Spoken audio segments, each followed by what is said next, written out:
দুর্নীতি মামলায় অবশেষে ইডির মুখোমুখি রথীন ঘোষ। আমরা জানি ইতিমধ্যে এই ঘটনায় প্রাক্তন মন্ত্রী সুজিত বসুকে গ্রেপ্তার করা হয়েছে, কিন্তু রথীন ঘোষ তাকেও বারবার জিজ্ঞাসাবাদের জন্য ডেকে পাঠানো হয়েছিল, কিন্তু জানা গিয়েছিল তিনি বারবার হাজিরা এড়িয়ে গিয়েছেন। শেষ দিন তিনি অসুস্থ বলেও হাজিরা এড়িয়ে যান। অবশেষে এখনো পর্যন্ত যা খবর পাওয়া যাচ্ছে,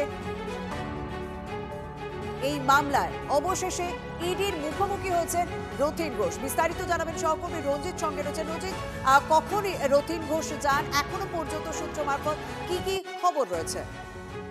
দেখো, ঠিক 10:20 নাগাদ রথীন ঘোষ কিন্তু সল্টলেকের সিজিও কমপ্লেক্সে ইডি দপ্তরে এসে উপস্থিত হন। এবং তুমি জানো যে পুর নিয়োগ দুর্নীতি মামলায় প্রথমবারের জন্য এই রথীন ঘোষ অর্থাৎ মধ্যমগ্রাম পুরসভার চেয়ারম্যান তথা মধ্যমগ্রাম বিধানসভার বিধায়ক, নবনির্বাচিত বিধায়ক, তিনি কিন্তু সল্টলেকের সিজিও কমপ্লেক্সে এসে উপস্থিত হলেন। মূলত তোমাকে জানিয়ে রাখি যে পুর নিয়োগ অর্থাৎ অনিয়ম বেনিয়ম ভাবে যে পুরসভায় নিয়োগ হয়েছে, সেই নিয়োগ কিভাবে হয়েছে সেটা জানতে চাওয়া হবে আর কিছুক্ষণের মধ্যে, এবং কিসের ভিত্তিতে কি কি সুবিধা নেওয়া হয়েছে এই সমস্ত, অর্থাৎ পুরসভায় যাদেরকে নিয়োগ করা হয়েছে কিসের ভিত্তিতে এবং কিভাবে নিয়োগ করা হয়েছে, তার প্রসিডিওর কি ছিল এবং কোনো রকম সুবিধা পাইয়ে দেওয়া হয়েছিল কিনা, সমস্ত বিষয়ে জানার জন্য এই মুহূর্তে কিন্তু ইডি তদন্তকারী আধিকারিকরা আর কিছুক্ষণের মধ্যেই এই রথীন ঘোষকে জিজ্ঞাসাবাদ শুরু করবে, এমনটাই কিন্তু ইডি সূত্র মারফত আমরা জানতে পারছি। ধন্যবাদ রঞ্জিত।